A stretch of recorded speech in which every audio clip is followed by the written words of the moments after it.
Bonjour, alors cette première vidéo pour vous expliquer aujourd'hui comment on détermine sa vitesse de Hazen pour dimensionner un décanteur dans le traitement de l'eau quand on n'a pas tout un laboratoire derrière soi pour faire plein d'analyses. Alors en premier lieu, il me faut mon échantillon d'eau. Donc on prend un échantillon d'eau qu'on veut analyser, sur lequel on va faire le test, mais vraiment un échantillon représentatif, c'est-à-dire mélangé. On ne prend pas juste le surnageant, on prend vraiment ce qui est censé aller dans un décanteur lamellaire. Ensuite, à défaut d'avoir de colonne de décantation, je vais prendre une bouteille. Pour la remplir, je vais utiliser un entonnoir. Tout ça, c'est des choses que vous avez normalement chez vous à la maison. Moi, j'ai pas de labo, mais j'ai ma cuisine et je m'en sors. Un bec mesureur et un touilleur. Et je vais vous montrer comment on procède. Alors, dans un premier temps, je vais graduer ma bouteille d'eau avec le bec verseur. Alors, je vais remplir tous les 100 ml par exemple. Et je vais faire un petit trait. Ah oui, il me faut un crayon aussi. Je vais faire un petit trait et donc je vais marquer jusqu'à 1 litre. Je vais faire la graduation tous les 100 millilitres. Et une fois que c'est fait, je vous montre comment on fait le test. Alors, maintenant que j'ai gradué ma bouteille, donc vous pouvez voir, j'ai fait tous les 100 millilitres un petit trait. On va passer à l'étape la plus technique du procédé, c'est-à-dire remplir la bouteille. Je prends mon échantillon d'eau, je le remélange bien pour être sûr d'avoir quelque chose de représentatif. Parce que c'est quand même le plus important, c'est pas de se tromper pour en dimensionner un équipement. Et ensuite, je remplis. Alors attention, c'est très compliqué, hein, ça demande des compétences techniques qui sont vraiment poussées. Et je remplis jusqu'à 1 litre. Donc j'ai montré quasiment tout là-haut. Hop. Un succès. Voilà. Ensuite, je prends une minuterie. Je programme sur une demi-heure. Tac. Et il n'y a plus qu'à attendre pour voir comment ça décante au bout d'une demi-heure. Et dans une demi-heure, on va pouvoir mesurer la hauteur des matières décantées et calculer la vitesse de Hazen et du coup déterminer quelle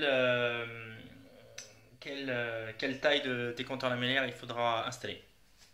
Une demi-heure est passée et comme vous pouvez le voir, hop, le liquide a décanté. Alors je ne sais pas si c'est très bien visible et si vous avez du mal à le voir, sinon ce qu'il est possible de faire des fois quand on a des eaux assez noires comme ça, c'est de mettre une petite lumière derrière pour essayer de voir un peu mieux le niveau. Moi je le vois assez bien ici quand même. Donc on voit bien que la décantation, là il y a 100 millilitres en fait de matière décantée sur la totalité de la colonne d'eau. Donc là ce qu'il faut faire une fois qu'on a fait notre test, si on veut savoir à peu près ce qu'on va obtenir comme résultat en sortie de décanteur, il suffit de prendre avec une pipette. Donc là vous avez, alors moi j'ai une bouteille, mais vous faites ça avec une pipette dans une colonne ou n'importe quoi. Vous prenez le surnageant dans la partie, on va dire à peu près intermédiaire ici, là, peut-être 5 cm en dessous du niveau de l'eau. Donc c'est l'eau. Quand vous aurez votre décanteur, c'est l'eau que vous allez avoir en sortie du décanteur. Donc vous pouvez faire un prélèvement, faire des analyses, et ça vous donnera une idée comment dire, des paramètres en sortie du décanteur que vous aurez. Alors généralement, on utilise beaucoup le décanteur lamellaire pour retirer les MES. Forcément, quand on retire les MES, on retire aussi de la DBO, de la DCO, ça n'a pas de soi, tout ce qui est accroché en fait avec les matières en suspension. Donc le fait de retirer des MES, ça permet d'améliorer aussi pas mal les autres paramètres. Comme dans tous les décanteurs lamellaires, alors, et dans tous les décanteurs tout court, je ne sais pas si on voit bien là, mais bon, malgré tout, à la surface de l'eau, même si on a un produit qui décante très bien, généralement, il y a toujours des matières flottantes. Et il faut pouvoir les récupérer. Parce que c'est des matières qui vont... Ça va pas changer beaucoup vos paramètres, mais ça peut quand même rajouter 5-10 mg par litre en sortie de MES, par exemple pour une station d'épuration communale. Donc l'idée c'est vraiment de récupérer avec un skimmer, avec des barrières en fait toutes bêtes, hein, on récupère comment dire, les petits bouts flottants qu'on renvoie en traitement dans la station d'épuration. J'ai une petite vidéo que je vais coller sur ce film. Comme ça, vous pourrez aller voir comment ça se passe, la récupération des flottants en automatique sur un décanteur lamellaire quand c'est bien fait. Il n'y a pas beaucoup de décanteurs lamellaires qui ont cette option-là. C'est quand même une option qui coûte pas grand-chose et qui est quand même vraiment chouette à avoir. Donc faut pas s'en priver. Et maintenant, je vais vous montrer comment on détermine la taille d'un décanteur lamellaire. Donc sa vitesse de Hazen et du coup la taille du décanteur lamellaire. Je vous montre ça tout de suite.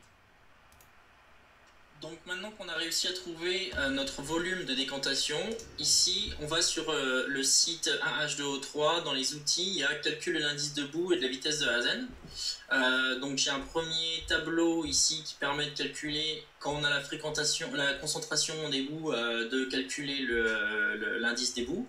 Nous, ce qui nous intéresse ici, c'est de trouver la vitesse de Hazen, donc on va juste au deuxième petit formulaire derrière. Ici je vais marquer donc 100 ml, c'est bien ce que j'ai eu, 100 ml par litre, donc j'ai bien une bouteille de 1 litre. Quand je la remplis, la matière décantée, il y avait 100 ml, donc j'ai lu 100 ml, je l'inscris ici. Et là, on me donne deux vitesses. Vitesse de Hazen à retenir pour un décanteur classique, c'est-à-dire un décanteur tout simple, sans rien du tout dedans, et décanteur, donc vitesse pour un décanteur lamellaire. Donc c'est deux courbes différentes. Et à chaque fois, c'est deux fois des vitesses de Hazen différentes qu'on utilise. Et là, on peut se dire, donc j'ai un exemple à côté pour choisir un décanteur lamellaire, on peut essayer de calculer à peu près qu'est-ce que ça va donner en emprise au sol, parce que c'est pour économiser de la place. Là, dans mon cas, admettons qu'on ait un débit de 100 m3 par heure à traiter. Donc 100 m3 heure divisé par la vitesse de Hazen, qui en l'occurrence pour un décanteur classique, la 2,1, je vais avoir besoin de 47-48 mètres carrés de surface de bassin de décantation. La même chose avec un décanteur lamellaire, 100 m3 heure divisé par 1,1, il faut 91 mètres carrés. Alors sur le papier, ça paraît tout de suite deux fois plus grand. Oui, sauf qu'un décanteur lamellaire, il a généralement en moyenne, c'est 10 mètres carrés par mètre cube, ça revient à peu près à 10 mètres carrés par mètre carré quelque part. Donc on peut diviser par 10 ce facteur, je vous expliquerai ça dans une autre vidéo. Et donc ça veut dire que là, 100 divisé par 1,1, ma vitesse de Hazen, 91 mètres carrés, et divisé par 10, parce que mon décanteur lamellaire sur 1 mètre carré, j'arrive à avoir à peu près l'efficacité de 10 mètres carrés d'un décanteur normal, il me faut 9 mètres carrés, allez, 9,1 mètres carrés. Donc ça veut dire que j'ai d'un côté un décanteur classique où il me faudrait 48 mètres carrés pour avoir le traitement qu'on vient d'avoir dans la bouteille, là, en test. Avec un décanteur lamellaire, la même chose, on l'aurait sur 9-10 mètres carrés. C'est d'où l'avantage du décanteur lamellaire, c'est que ça permet vraiment de réduire la taille des installations. Et maintenant, je vais vous montrer comment on choisit le bon décanteur.